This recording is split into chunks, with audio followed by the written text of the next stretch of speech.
Hey, good morning on Monday, March 26th. I'm already off to a racing good start. I'm BVG, and it's time for the 359 podcast. It's episode 375, and your hosts today are Alfred and Roger, and we're talking about some new company that is making some these startup. weird big phones. A young startup, Apple, I think it's like French or something. Apple. Yeah. Yeah. So, yes, no surprise. We're going to be talking about Apple. They're slated to hold its education event tomorrow to talk about what we expect to be iPads. We'll break that all down for you, and we'll talk a little bit about the FTC opening an investigation into Facebook. More Facebook drama. It's not going to end anytime soon. Yay. As always, if you have any questions, leave them in the comments section. Brian will pick out the best, and we'll get to them in 3 minutes and 59 seconds. From 3, 2...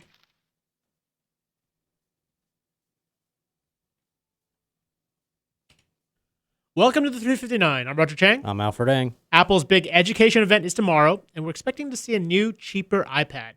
Now, Chromebooks have grown incredibly popular in the classroom, and Apple wants to reestablish itself in schools. What do you think? You think just a cheaper iPad is going to do it? No, not at all. Even if it was like, all right, we're done. So what? The rumored price is what, like $259? Right. Yes. So we don't know yet, but we don't know any confirmation yet. But yeah, there are rumors out there. Even all right. Let's assume that is the price. That's still like $100 more than like a standard Chromebook. Right. And the fact that it doesn't have like a keyboard or anything like that is also going to help. Is not going to help like make Apple's case for the iPads. Mm-hmm. It's more expensive and it has like less features, and I really don't understand why they would go for something like that. Right. Maybe this new iPad that they're doing is like a cheaper version of the iPad Pro, which would have a keyboard. Works with pencil, has a keyboard attachment. Yeah. Although those things are separate accessories you still have to pay for. Yeah. I don't know. I'm not really buying it, but I will say that they do have a bigger advantage in terms of like what apps are available for it and like education programs and things like that. That might be where they make their bigger selling point. I mean, you say that, but obviously Apple partnered with Pearson to create this special curriculum for the LAUSD 5 years ago. Los Angeles Unified School District made a big investment trying to get an iPad for every one of its students.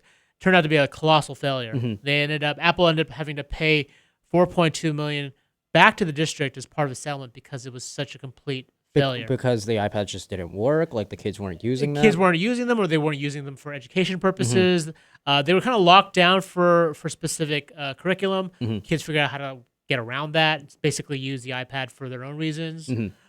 So, yeah, there's I think a lot of reasons why iPads. I think cost is a big deal, a big factor in why they've really kind of struggled to get in more classrooms. Whereas a Chromebook, which is how much is a Chromebook? I actually recently bought one for like $150. $150. Yeah. That's pretty interesting sell. It's a good sell for that. And that's like an average one. Like if you can buy ones for like $100 that only have like 2 gigs of RAM on it. Right. That said, Shara Tipkin, who wrote our preview on this Apple event, did note that some school districts actually found it a better deal to buy an iPad because the resale value for these things are a lot higher than a Chromebook. Chromebooks are basically worthless if you try to resell them. Yeah.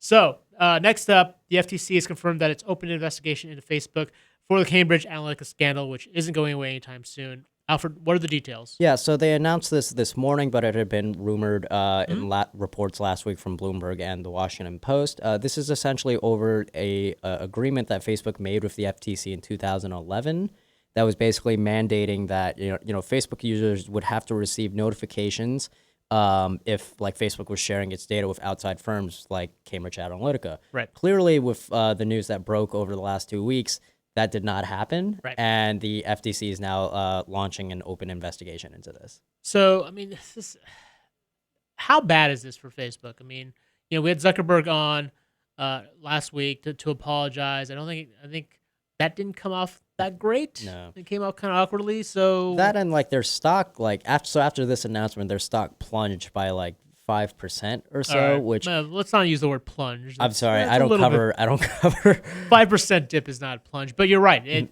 The fact that it took such a took a hit right after this news really shows that this isn't anywhere near close to being over for No, Facebook. yeah, and then there's still been more calls for Zuckerberg to testify before Congress. Right.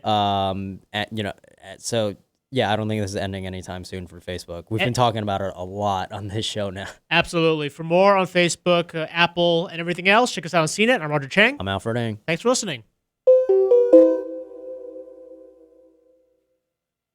All right, thanks for joining us for the recording of the regular audio podcast. And now I'm going to go ahead and have the pleasure of delving through all of your well thought out and interesting questions and comments in the chat so we can keep the conversation going. Until then, Alfred, keep enlightening us. I want to hear more about what's going on behind the scenes with the FTC and where Zuck is going to be in a couple weeks.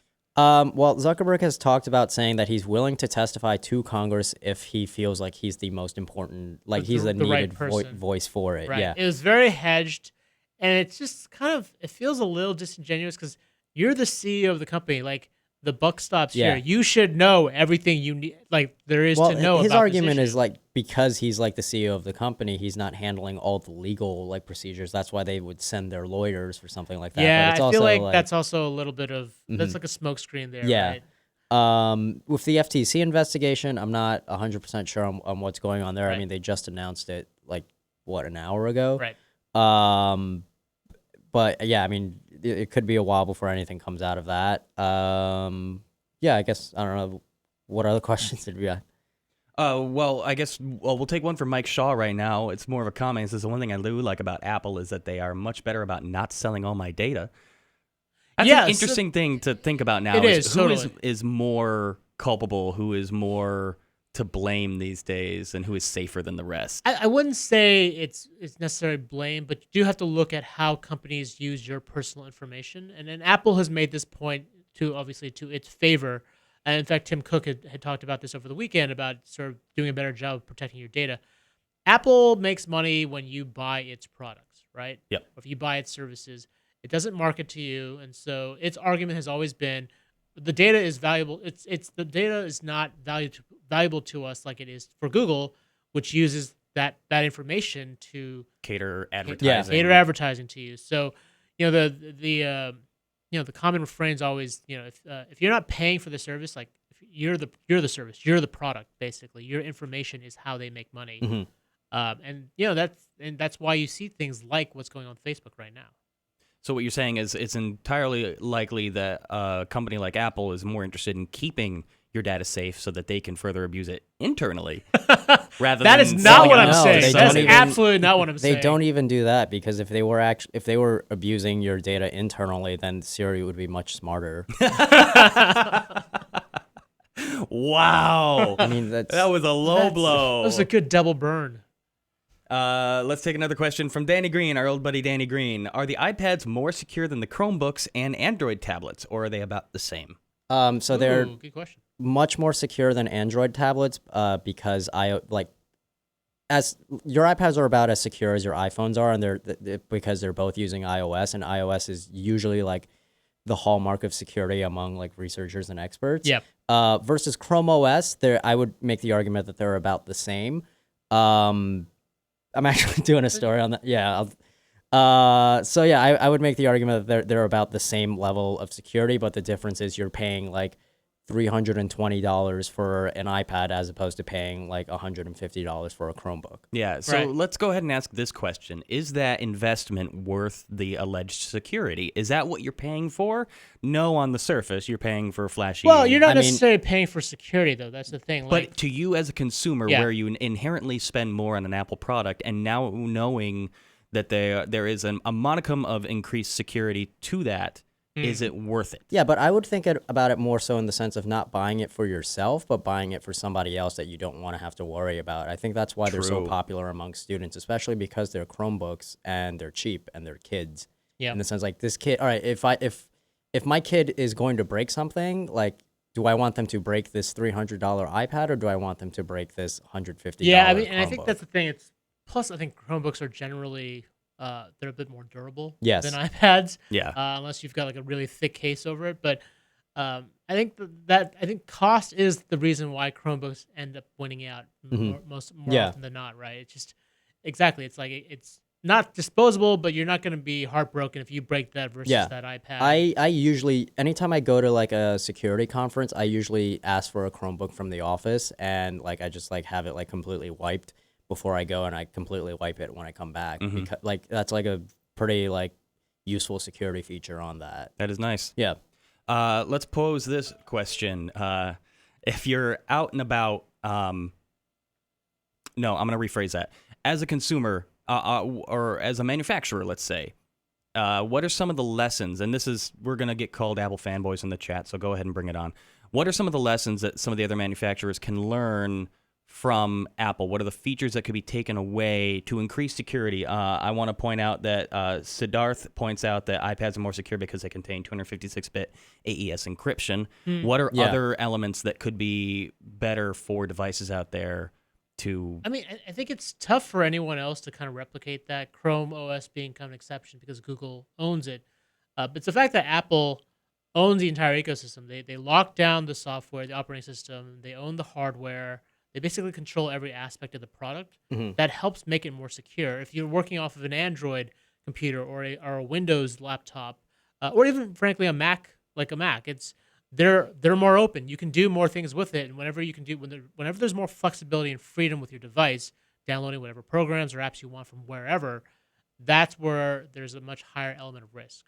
Yeah, with iOS, I would say one of its bigger security features, which Chrome OS does the same thing, is it's a walled garden kind of approach, which Windows is trying to do also with Windows 10s, which is their education edition of it, where you can only download approved apps from their stores. Yep. But yeah, with iOS stuff, that's why it has a really high hallmark of security, and also what our commenter was talking about with its encryption as well. Yeah. All of that is stored on its secure enclave processor, which is borderline impossible to crack through. Which you can't say the same for a lot of Windows and Android. I would say the only exception probably is Samsung, maybe, or just because Samsung has invested a lot of money into their Knox platform, that security platform, which is supposed to be hardened against hacks. It's supposed to be suitable for government and enterprise employees. But most Android phone makers aren't going to spend the time and resources into building that much security into their phones. Right? But they kind of rely on Google for those security updates. True, but maybe they should. If there's anything we want to take away from this, obviously all of these platforms have their merits and their cons. Otherwise, the ecosystems wouldn't coexist. They wouldn't compete so effectively. Right. And that's something to be said. Everyone should be able to find the thing that fits right. But do we think we're going to see any other grander sweeping security measures start to get implemented from a manufacturing standpoint, from a regulation standpoint? Because the last year has just been this terrifying unveiling of the trolls under the bridge. Yeah, I think the walled garden approach is getting much more like I said, Microsoft trying to adopt it also for Windows 10s or the education version, because that's a very simple way to make sure that your uncle is not downloading 5 toolbars that he might not need, and then it turns out to be adware. Surprise, surprise.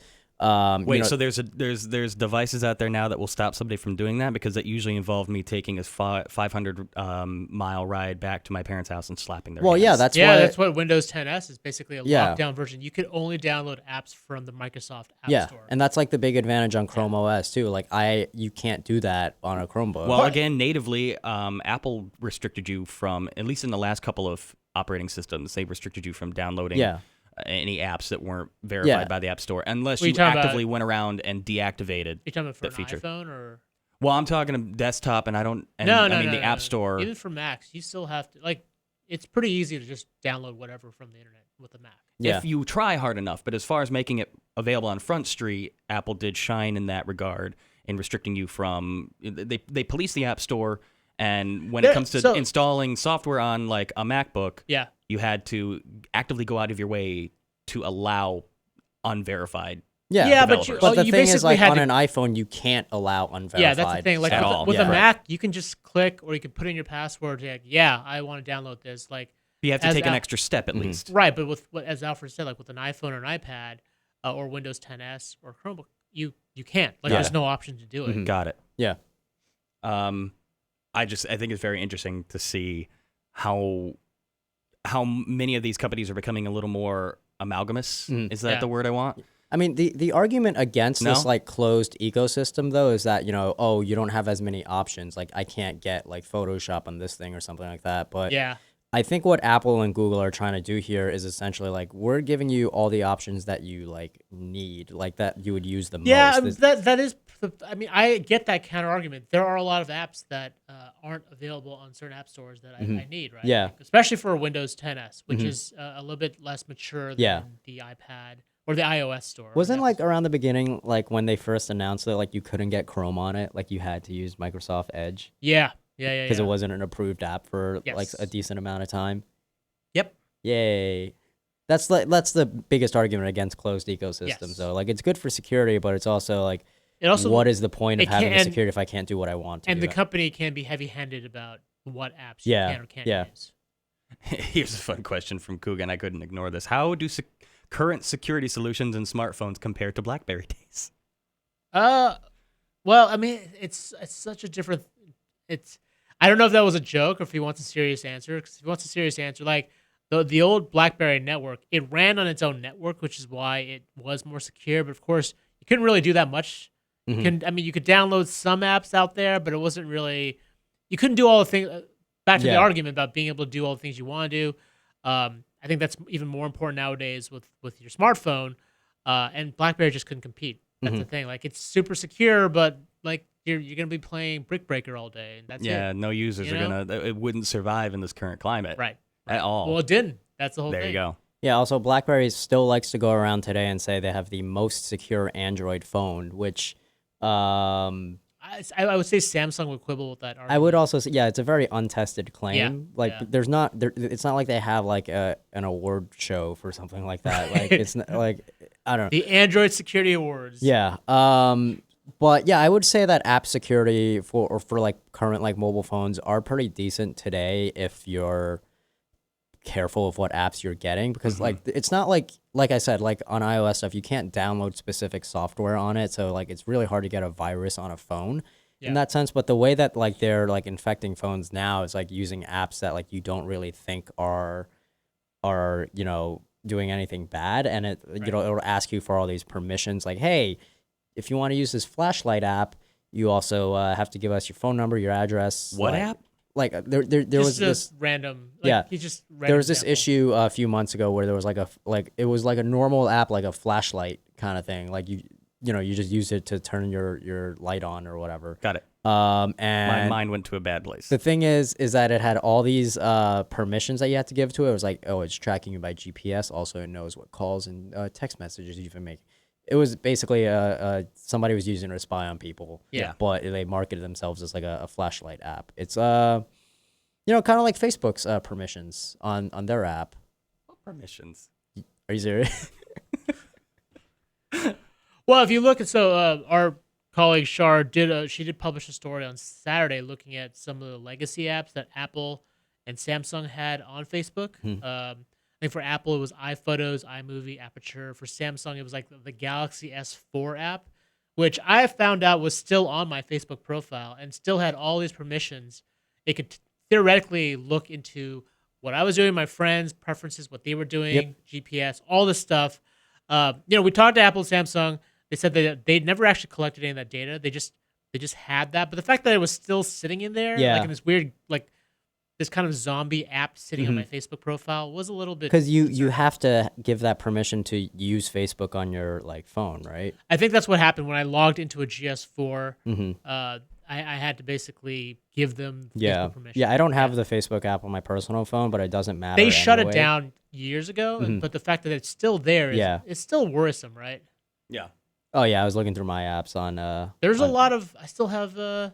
Which That 70s Show character are you? I can't believe I actually did that. Wow. There you go.